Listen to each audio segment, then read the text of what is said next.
बिना बोले ही सब कुछ कह सुन लिया जाता है, दिल से दिल जुड़ जाता है और लफ्जों की कोई जरूरत नहीं रहती। जब संगत सतगुरु के दर्शन करती है तो वे क्या देखते हैं?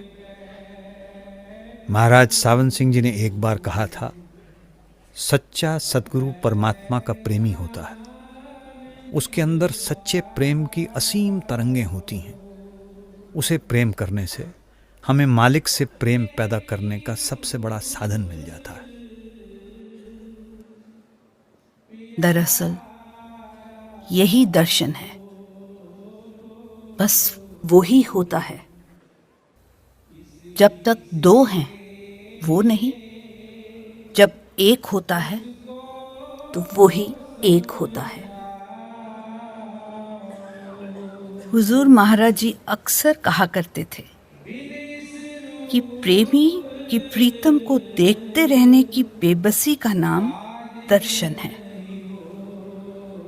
उस पल प्रेमी के मन में ना कोई ख्याल होता है, ना कोई इच्छा और ना ही कुछ पाने की उम्मीद होती है। वो दर्शन में इस कदर लीन हो जाता है कि उसके दिल में मालिक से मिलने की तड़प जाग उठती है। आसपास बैठी संगत के भक्ति भाव और अनुशासन ने मेरे मन को छू लिया। संगत चुपचाप बैठी सतगुरु के वचनों को सुन रही थी। यहां तक कि विदेशी संगत भी इन सत्संगों का फायदा उठाती है। सभी हिंदी और पंजाबी सत्संगों का English, Indonesian, Thai, French, German, Greek, Spanish, Bulgarian और चेक भाषाओं में साथ साथ अनुवाद होता है। Is that the only benefit of the true name? ต้องการที่อยากจะ Tan pronto que nos asociemos con la compañía de un maestro verdadero. Et dans les prochaines lignes, Guru Sahib nous dit: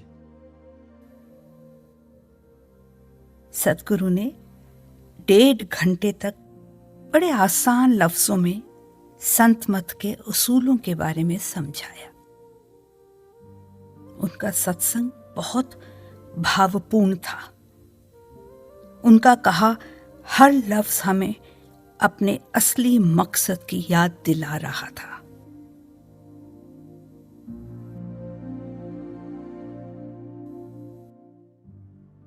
निर्धारित सत्संगों के दौरान हर शनिवार को सतगुरु संगत को सत्संग के बाद भी दर्शनों की दात बख्शते हैं। बेनती है बाबा जी कुछ मिनटों बाद दर्शनों नहीं आएंगे। 1980 के दशक में हुजूर सत्संग के आधे घंटे बाद दर्शनों के लिए फिर से आया करते थे। जब वो स्टेज पर विराजमान हो जाते, उसी पल से सतगुरु की प्रेम में मगन संगत आहिस्ता आहिस्ता आगे बढ़ने लगती। गर्मी का मौसम होता था और भीड़ भी बहुत थी। फिर भी हम तो कुछ अनमोल पलों के लिए उन्हें करीब से देखना चाहते थे। हम तो बस उन्हीं पलों के लिए जीते थे और किसी चीज की चाह नहीं थी।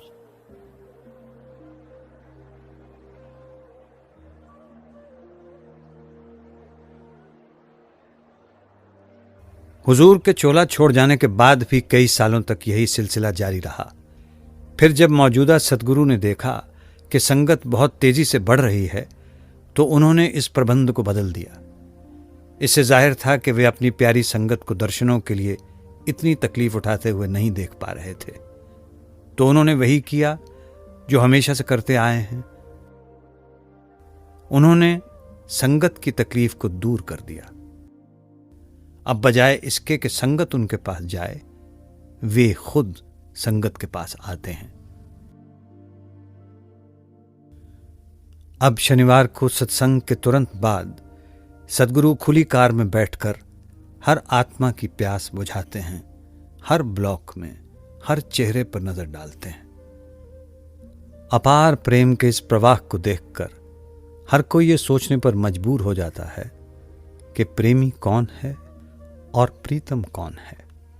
सत शब्द मिले दृढ़ थाना जी, अब कर दो नाम दीवाना, कर दो नाम दीवाना जी, अब कर दो नाम दीवाना, कर दो नाम दीवाना जी, अब कर दो नाम दीवाना, कर दो नाम दीवाना जी, अब कर दो नाम दीवाना, अब कर दो नाम दीवाना, अब कर दो नाम दीवाना।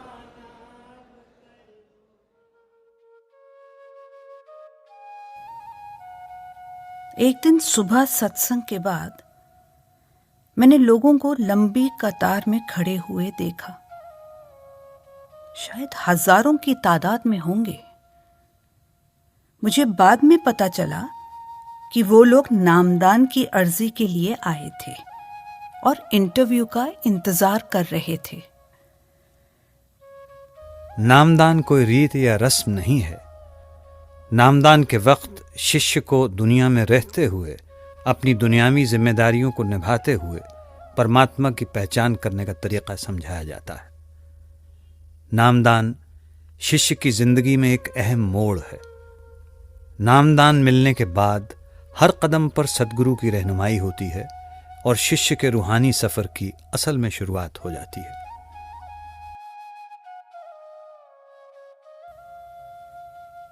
जिस दिन मुझे नामदान की बख्शिश हुई,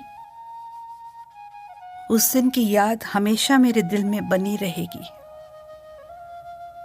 जब मैं हुजूर के सामने खड़ी थी, बड़ी घबराई हुई थी। मैं जानती थी कि इस अनमोल दात के लायक मैं नहीं हूं।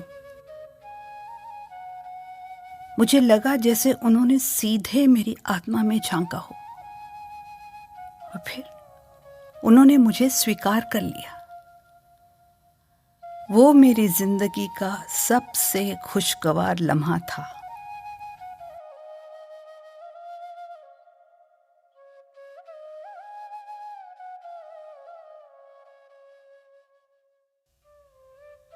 मैं निर्धारित सत्संगों के दौरान दोपहर बाद होने वाले नौजवान बच्चों के सवाल जवाब के प्रोग्राम में गई, जिसमें संगत भी शामिल हो सकती थी। वहां इतने सारे नौजवानों को देखकर मैं हैरान हो गई। कितनी खुशकिस्मती की बात है कि आज की अफरा तफरी भरी दुनिया में राह दिखाने के लिए उनके पास देहधारी सतगुरु का सहारा है। शुरू के करीब 20 मिनट तक कुछ नौजवान लड़के लड़कियों को सतगुरु की मौजूदगी में शब्द गाने का मौका दिया गया।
उसके बाद उन्हें सद्गुरु से सवाल पूछने का मौका दिया गया।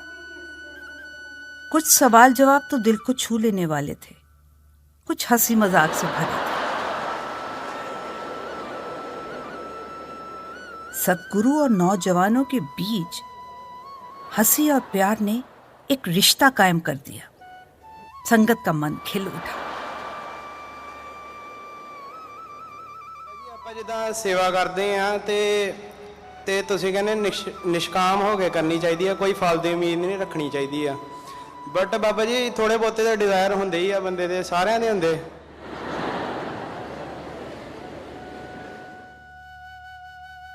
मुझे ऐसा अनुभव पहले कभी नहीं हुआ था। इतनी संगत होने के बावजूद इन नौजवान बच्चों को सतगुरु के साथ आमने सामने बातचीत करने का अनमोल मौका मिल रहा था। अपने से पहले हुए सतगुरुओं की तरह मौजूदा सतगुरु भी वक्त की जरूरतों के मुताबिक चल रहे थे। वो नई पीढ़ी की संगत तक पहुंचकर उसकी संभाल कर रहे थे। मौजूदा सतगुरु की संगत में आकर और उनकी नम्रता को देखकर मुझे हुजूर की याद आ गई। एक बार किसी नए जिज्ञासु ने हुजूर महाराज जी से पूछा, जब भी हम संतों या धार्मिक नेताओं के पास जाते हैं तो वे हमसे ये उम्मीद करते हैं कि हम उनके आगे माथा टेकें। मैंने यही एक ऐसी जगह देखी है जहां पहले गुरु शिष्यों को माथा टेकते हैं। ऐसा क्यों है? हुजूर ने जवाब दिया, मैं कुल मालिक का दास हूं और कुल मालिक हर एक के अंदर है।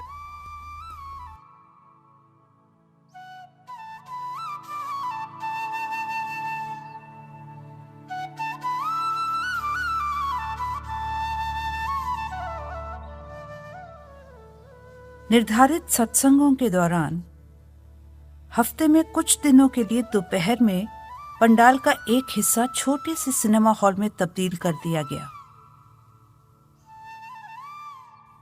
जो लोग अंग्रेजी नहीं समझते थे वो भी बड़े ध्यान से उस वीडियो को देख रहे थे। मैं जानती थी कि मेरी तरह उनमें से कई लोग अपने प्यारे सतगुरु हुजूर की यादों को ताज़ा कर रहे थे। And thank you for the laugh. Brother, I have said so many times, I don't know whom you are thanking, because the institution belongs to every satsangi, every seeker. So we all one big family, and you can thank each one of you. You see, just one another, that's all. I'm nothing to be particularly thanked for. It belongs to every satsangi. They are the host and they are the guest. अपने व्यस्त programme के बावजूद सद्गुरु उन जिज्ञासुओं को मुलाकात के लिए वक्त देते हैं जिनके मन में रूहानी मार्गदर्शन के लिए सच्ची लगन है। जो लोग सद्गुरु के साथ निजी मुलाकात के लिए विनती करते हैं, पब्लिक रिलेशन ऑफिस वाले पहले उनसे बातचीत करते हैं ताकि वे ये जान लें कि उनके सवाल वाजिब हैं और परमार्थ संबंधी हैं। विदेशी संगत शाम के वक्त ऑडिटोरियम में इकट्ठी होती है, जहां पहले थोड़ी देर के लिए सत्संग होता है, फिर सद्गुरु के साथ सवाल जवाब का कार्यक्रम होता है। ये मीटिंग अंग्रेजी में होती है, लेकिन इसका अनुवाद साथ साथ अलग अलग भाषाओं में किया जाता है। हफ्ते के आखिर में हम विदेशों में बसे भारतीयों के सवाल जवाब की मीटिंग में शामिल हुए। ये मीटिंग वाकई एक यादगार थी। सतगुरु ने हर सत्संगी को और उनके सवालों को पूरी तवज्जो दी। उनके जवाब उम्मीद और भरोसे से भरे हुए थे। मेरा दिल शुक्राने से भर गया। मैं मन ही मन लगातार शुक्र शुक्र शुक्र कह रही थी। तेरी मेहरदा एक दरिया वगदा जेदा नहीं कंडा आर पार कोई ना दिल तकदा ओनू हैरान होया जी बा सकदी शुक्र गुजार कोई ना, तेरी मेहर दा एक दरिया वगदा, जेदा नहीं कंडा आर पार कोई ना।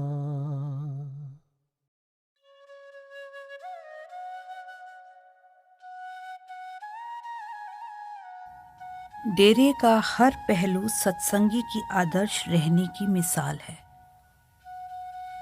डेरा सिर्फ एक कॉलोनी ही नहीं है, ये जीवन का एक अनुभव है, जीवन में संतुलन बनाए रखने की रूपरेखा है। हम डेरे के पुराने ऐतिहासिक इलाके को देखने गए, जिसे सुरक्षित रखा गया है, लेकिन साथ ही कुछ नया रूप दे दिया गया है। जहां से डेरे की शुरुआत हुई थी, उसी जगह पर वापस आकर मेरे अंदर हुजूर के साथ बिताए हुए कई अनमोल पलों की याद ताजा हो गई।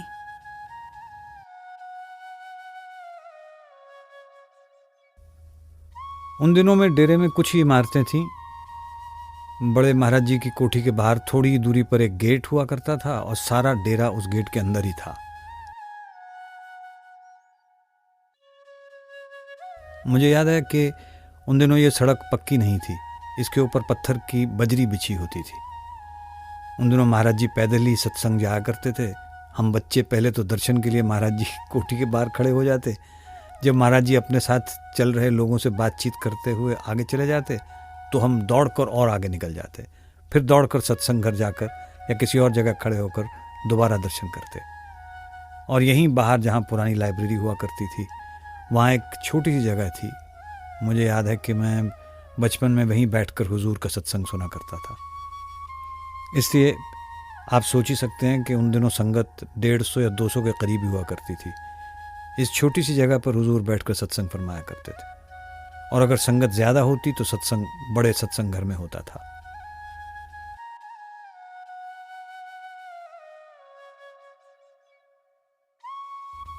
पिछले 5 दशकों में मैंने डेरे में काफ़ी विकास होते हुए देखा है, लेकिन आज भी मुझे यहाँ वही प्रेम और अपनेपन का एहसास होता है जो मुझे डेरे में पहली बार आने पर हुआ था, जब यहाँ कुछ ही इमारतें हुआ करती थीं।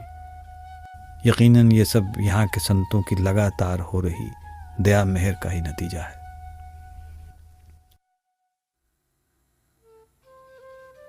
हम डेरे में उपलब्ध कई तरह की सुविधाओं को देखने गए। हमने लंगर से शुरुआत की, जहां संगत को मुफ्त खाना खिलाया जाता है।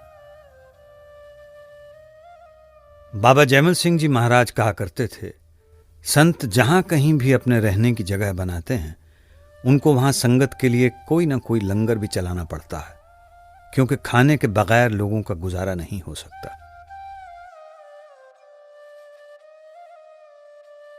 1950 के दशक में जब हुजूर महाराज जी ने गुरु गद्दी संभाली, तब लंगर में एक बार में 3 से 4 हजार लोगों को भोजन परोसा जा सकता था। पर संगत इतनी तेजी से बढ़ रही थी कि लोगों को कभी कभी रात के भोजन के लिए अगली सुबह तक इंतजार करना पड़ता था। इसलिए हुजूर महाराज जी ने लंगर के विकास के लिए कमेटी की मीटिंग बुलवाई। आप चाहते थे कि एक बार में कम से कम 20,000 लोगों को भोजन परोसा जा सके, ताकि 2 या 3 बार में सभी को भोजन खिलाया जा सके। लंगर की जगह बनाने के लिए आपकी राय यह थी कि गहरी खाइयों को भरकर समतल कर दिया जाए, ताकि जमीन का एक बड़ा सा हिस्सा लंगर के लिए इस्तेमाल किया जा सके। यह सुनकर कमेटी ने इस सुझाव को यह कहकर अस्वीकार कर दिया कि इतने बड़े कार्य को पूरा करने में 10 से 12 साल लग जाएंगे।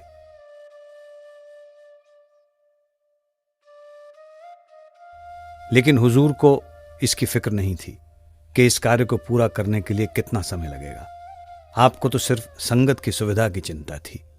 इस तरह हुजूर ने टोकरियों में मिट्टी उठाकर इन खाइयों को भरकर समतल करने की सेवा की घोषणा कर दी।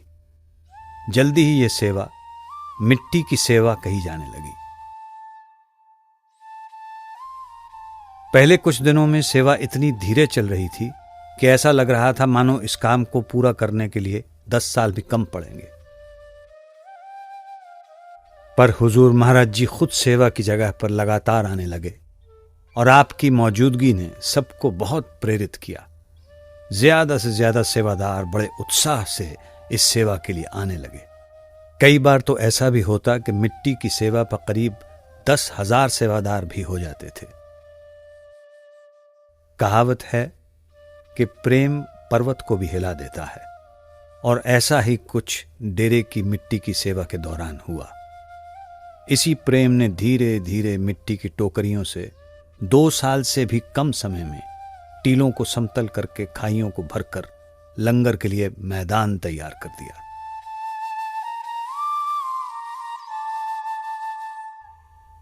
एक बार मिट्टी की सेवा के दौरान हुजूर महाराज जी के साथ बैठे किसी शिष्य ने कहा कि कुछ लोग तो टोकरियों में खूब मिट्टी भरकर ला रहे हैं, लेकिन कुछ तो ऐसे भी हैं जिनकी टोकरियों में मुश्किल से 2 मुट्ठी मिट्टी होगी। इनकी सेवा का क्या फायदा जब ये इतनी थोड़ी मिट्टी उठा के ला रहे हैं। हुजूर ने जवाब दिया, महत्व इस बात का नहीं है कि उन्होंने कितनी मिट्टी उठाई, बल्कि इस बात का है कि कितने प्रेम और कितनी श्रद्धा भाव से वे सेवा कर रहे हैं।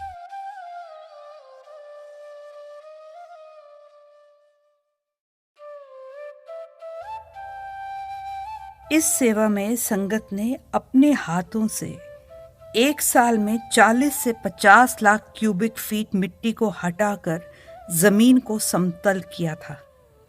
इससे न सिर्फ लंगर के लिए बल्कि सत्संग पंडाल और दूसरी इमारतों के लिए भी जगह बन गई।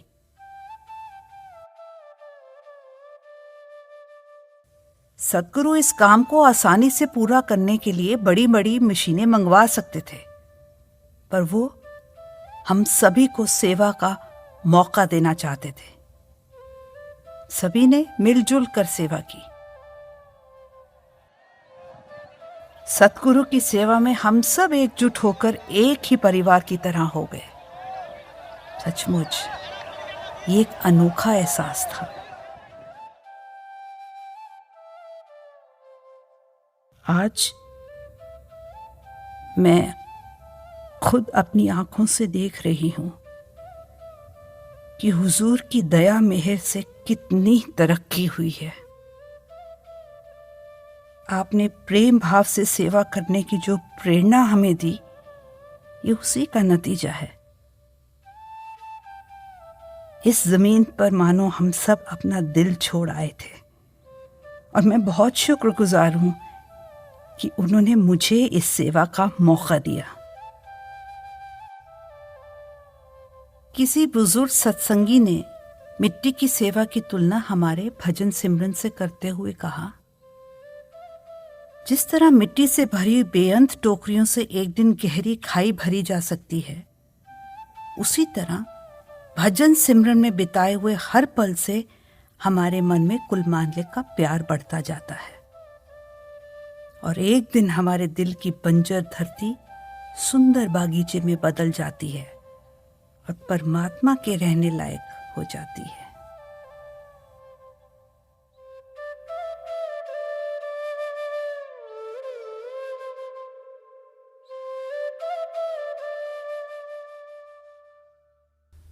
समय के साथ बढ़ती हुई संगत को भोजन खिलाने के लिए लंगर का लगातार विस्तार किया गया है।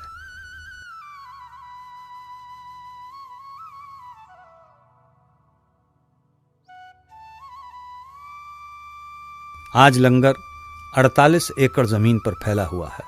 इसमें भोजन बनाने के लिए शेड, दफ्तर, अनाज के लिए गोदाम और भोजन करने के लिए जगह भी शामिल है।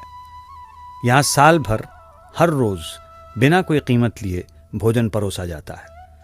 लंगर रात भर चलता है, बीच में थोड़ी देर के लिए बंद होता है। आज लंगर में 50,000 लोग एक साथ बैठकर भोजन कर सकते हैं और 3 लाख लोगों को एक वक्त का भोजन खिलाया जा सकता है। इसका मतलब है कि जब लंगर पूरी तरह से भरा होता है तो दोपहर और रात के खाने के वक्त 5 लाख से भी ज्यादा लोगों को भोजन परोसा जाता है, जो कि एक छोटे से शहर की आबादी के बराबर है। लंगर के भोजन का आनंद लेते हुए मुझे अपने वो पुराने दिन याद आ गए जब मैं यहाँ आया करती थी। लंगर का अनुभव ऐसा है जिसकी याद यहाँ से चले जाने के बाद भी लंबे अरसे तक बनी रहती है। बड़े महाराज जी अपने सेवादारों से कहा करते थे कि संगत को खुले दिल से प्यार से खाना खिलाया करो, क्योंकि बाबा जैमल सिंह जी का भंडार अथाह है। ये सिलसिला आज भी जारी है। सेवादारों ने हमारी खाली थालियों में दाल, रोटी, चावल और सब्जी परोस दी। हम जितनी बार चाहें खाना ले सकते थे। सिर्फ यही विनती थी कि खाना जूठा ना छोड़ा जाए। जैसे ही लोग खाना खाकर उठते और अपने बर्तन साफ करते, तुरंत ही उस खाली जगह पर दूसरी संगत को बिठा दिया जाता और ये सिलसिला चलता ही रहता। ये कुल मालिक की लगातार बरस रही अपार दया की जीती जागती मिसाल थी। अगले दिन हम खाने पीने की दूसरी जगहों पर गए।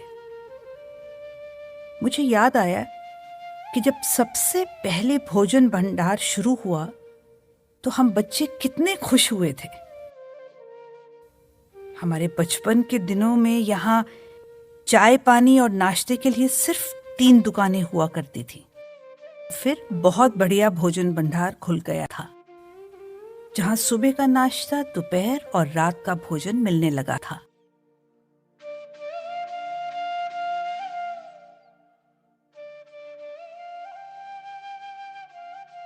आज यहां पर 4 भोजन भंडार, 2 स्नैक बार और 4 कैंटीन हैं, जहां हर कोई रियायती दाम पर भोजन खरीद सकता है। इन सभी जगहों पर कुल मिलाकर एक ही वक्त पर 2 लाख लोग भोजन कर सकते हैं।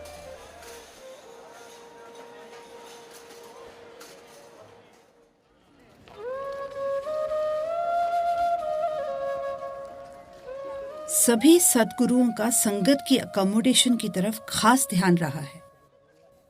1970 के दशक के अंत में अकोमोडेशन डिपार्टमेंट सत्संग घर के सामने हुआ करता था। इसमें सिर्फ एक लंबी मेज और कुछ कुर्सियां ही होती थीं। आज ये एक बहुत बड़ा डिपार्टमेंट बन गया है और सुचारू ढंग से चल रहा है। डेरे में रहने की सुविधा मुफ्त है और यहां सबका स्वागत है।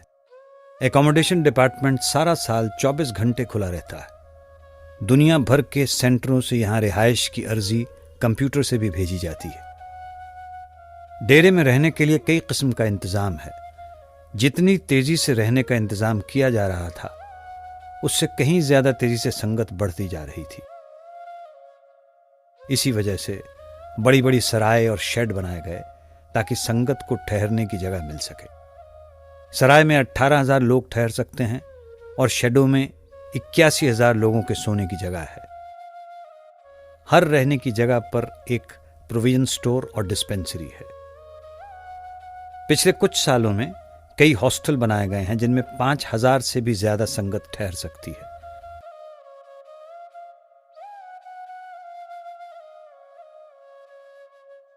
विदेशों से आने वाली संगत हॉस्टल 6 में रहती है, जहां 600 लोग ठहर सकते हैं।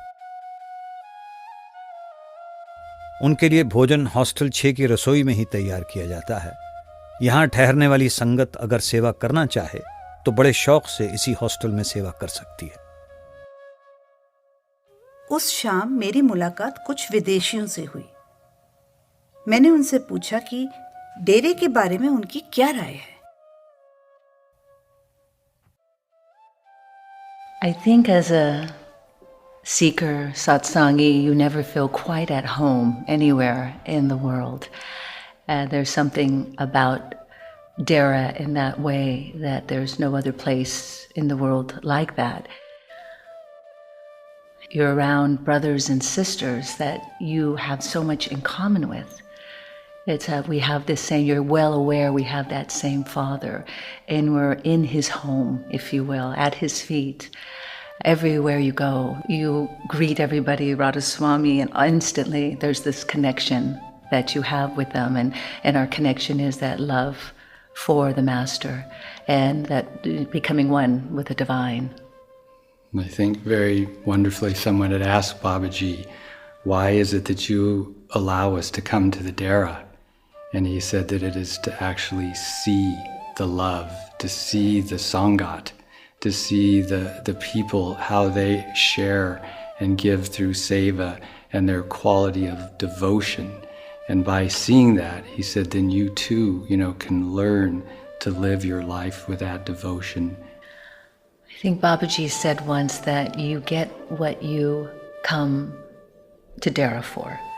So if you come for seva, or if you come to meet people, you will get that. If you come for love, if you come for grace, you will get that. So Dera is, whatever you choose it to be.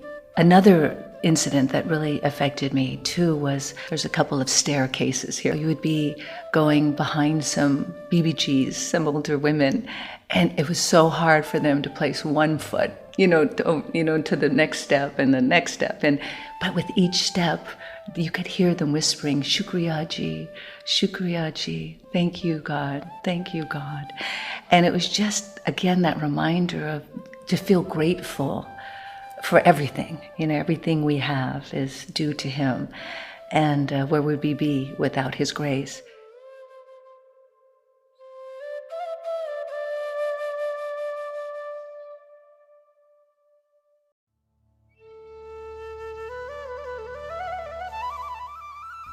संतों ने हमेशा इस बात का पूरा ध्यान रखा है कि सेवादारों और उनके परिवार के लिए सुविधापूर्ण घर होने चाहिए।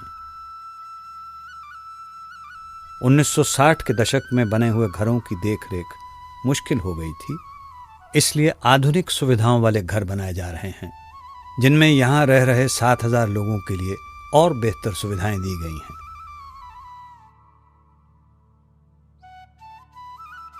हमारी जरूरत की हर चीज यहां मिल जाती है। सद्गुरु न सिर्फ हमारी रूहानी जरूरत का ख्याल रखते हैं, बल्कि दुनियावी जरूरतों का भी ख्याल रखते हैं। डेरा निवासियों के लिए दर्जी, नाई, डाकघर, एटीएम सहित बैंक, फोन बूथ और बिना मुनाफे पर कपड़े की दुकान भी है। डेरे में पेट्रोल पंप और मोटर गैराज भी है, जहां सेवादार डेरे की गाड़ियों की सर्विस और मरम्मत करते हैं। यह डिपार्टमेंट संगत के लिए अलग अलग किस्म के ट्रांसपोर्ट का इंतजाम भी करता है।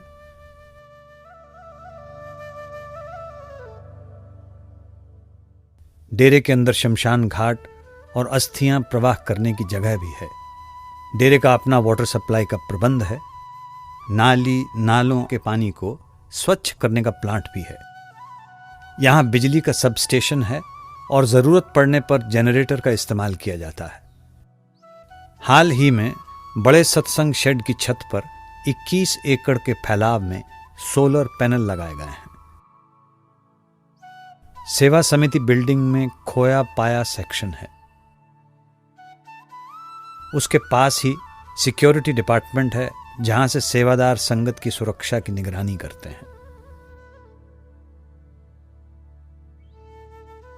यहाँ एक कंप्यूटराइज्ड रेलवे विभाग है, जहां से संगत भारत के किसी भी शहर में जाने के लिए ट्रेन की टिकटें खरीद सकती है। डेरे में फायर स्टेशन भी है, जहां लगभग 300 सेवादारों को आपातकालीन स्थिति का सामना करने के लिए ट्रेनिंग दी गई है। शॉपिंग कॉम्प्लेक्स में मौजूद प्रोविजन स्टोर देखने में छोटा सा लगता है, पर आम जरूरत की सभी चीजें यहाँ मिल जाती हैं।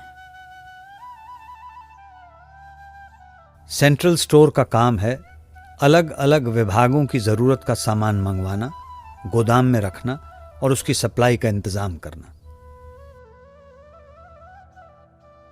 यहाँ एक परचेज डिपार्टमेंट भी है, जो डेरे के खाने पीने से लेकर बिल्डिंग मटेरियल तक की सारी चीजों की खरीदारी करता है।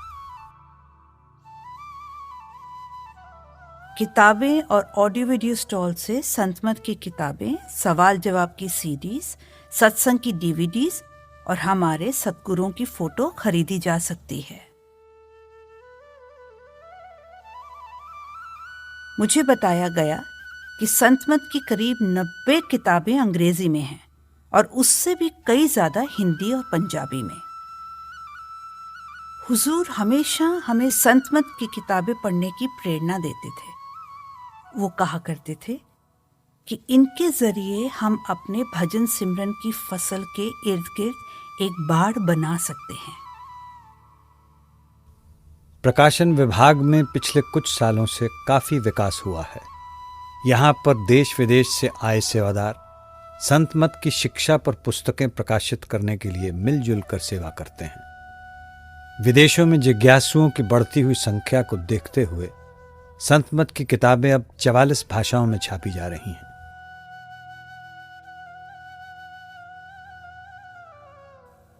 शाम का वक्त मुझे लाइब्रेरी में बिताना अच्छा लगता था। 2004 में बनी ये लाइब्रेरी बहुत बड़ी और मॉडर्न है। यहाँ 300 लोगों के बैठने की जगह है। मुझे याद है कि 1980 के दशक के दौरान किस तरह मैं घंटों बड़े चाव से उस पुरानी छोटी सी लाइब्रेरी में वक्त बिताया करती थी। इस लाइब्रेरी में परमार्थ, धर्म और फिलॉसफी पर हजारों किताबें मौजूद हैं। कोई भी इस विशाल रिसर्च सेंटर में रूहानियत की रिसर्च करते हुए महीनों गुजार सकता है। लाइब्रेरी में ही बुक रेस्टोरेशन सेक्शन है, जहां सेवादार पुरानी दुर्लभ किताबें, जर्नल और हस्तलिपियों की मरम्मत और संभाल का काम करते हैं। पुरानी रचनाओं की संभाल की तरफ बहुत ध्यान दिया जाता है।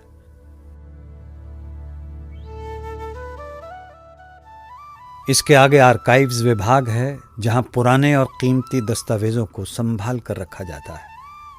इन दस्तावेजों को अब डिजिटाइज किया जा रहा है ताकि आने वाली पीढ़ियों को डेरे के इतिहास के बारे में जानकारी मिलती रहे।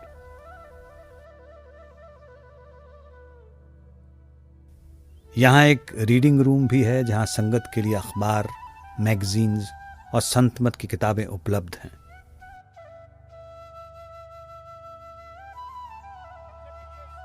डेरे में बच्चों की देखभाल का भी बहुत ही अच्छा इंतजाम है। हमने शाम के वक्त बच्चों को रिक्रिएशन सेंटर में खेलते देखा। वहां पर कई तरह की सुविधाएं हैं।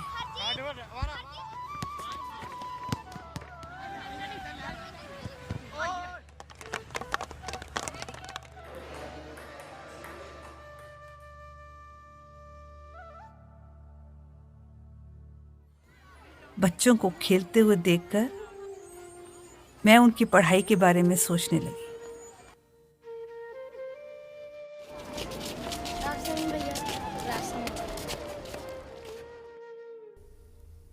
अप्रैल 2014 में यहां पाथ सीकर्स स्कूल खोला गया। यहां 18 महीने से 14 साल तक की उम्र के बच्चों को ऊंचे दर्जे की शिक्षा उपलब्ध करवाने के लिए काबिल टीचर रखे गए हैं। डेरा और ब्यास अस्पताल के क्वार्टर्स में रहने वाले सभी बच्चे इस नए स्कूल में बिना कोई फीस दिए पढ़ सकते हैं। इस स्कूल को अगले कुछ सालों में 12वीं क्लास तक बढ़ाने की योजना है।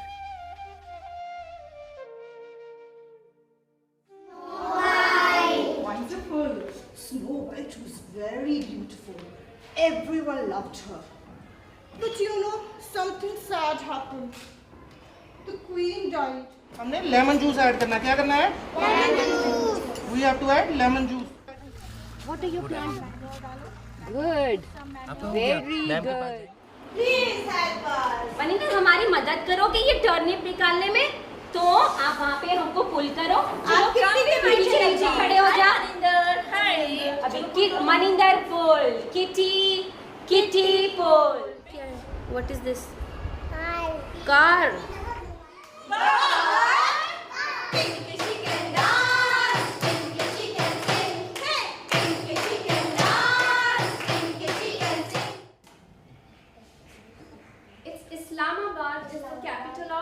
Pakistan. Sports news. 13-year-old Malawat Purna becomes youngest woman to scale Everest. Thought for the day is, does God want our work or does He want our love? He wants that we should work for Him in love. मुझे यकीन नहीं हो रहा था कि डेरे में ऐसा स्कूल मौजूद है।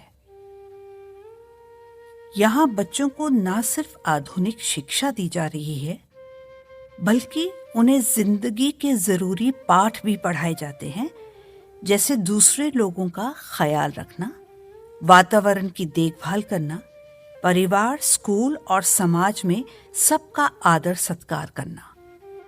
यहाँ पर एक अच्छे इंसान बनने पर जोर दिया जाता है।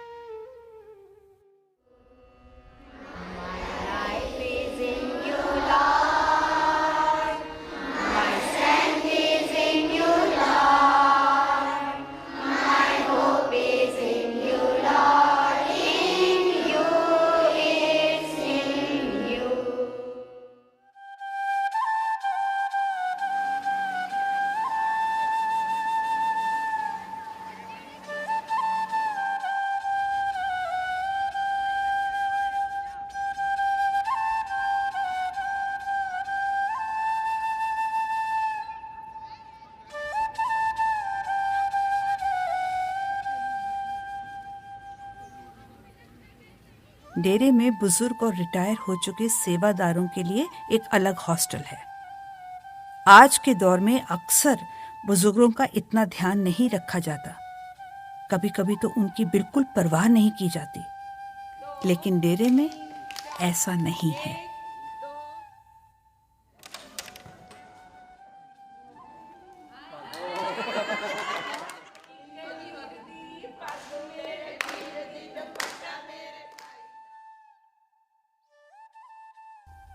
नेचर क्योर अस्पताल की शुरुआत हुजूर महाराज जी की पत्नी श्रीमती हरजीत ग्रेवाल ने की थी।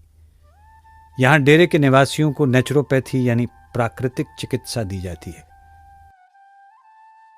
पिछले कुछ सालों से यहाँ और सुविधाएं बढ़ा दी गई हैं। अब यहाँ जिम्नेजियम भी है और योग के आसन भी सिखाए जाते हैं। मुझे याद है कि किसी वक्त डेरे का पुराना अस्पताल इसके आसपास हुआ करता था। अब ये नई और दूसरी बड़ी जगह पर बनाया गया है, जो यहां से 10 मिनट की दूरी पर है। डेरे का ये अस्पताल 2002 में बनकर तैयार हुआ। ये 2 मंजिला इमारत है जो 32,000 स्क्वायर फुट जगह पर बनी हुई है। यहाँ डेरा निवासियों और बाहर से आई संगत का मुफ्त इलाज किया जाता है।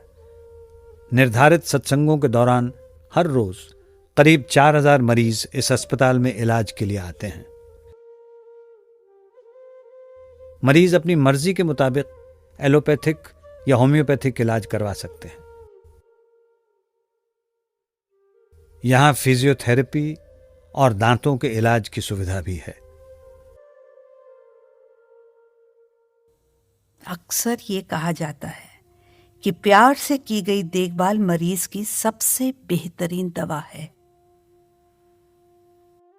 अपने सतगुरु की सेवा में मग्न ये डॉक्टर और नर्सें हर मरीज को पूरी हमदर्दी से देखते हैं, व्यक्तिगत रूप से ध्यान देते हैं।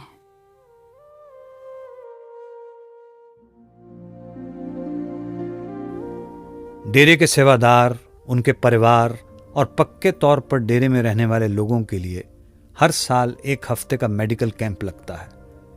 इस कैंप में ब्यास अस्पताल और पूरे भारत से आए डॉक्टर और स्पेशलिस्ट बिना फीस दिए सेहत की पूरी जांच पड़ताल करते हैं, जैसे लेबोरेटरी के टेस्ट, ईसीजी, दांतों, आंखों और कानों की जांच।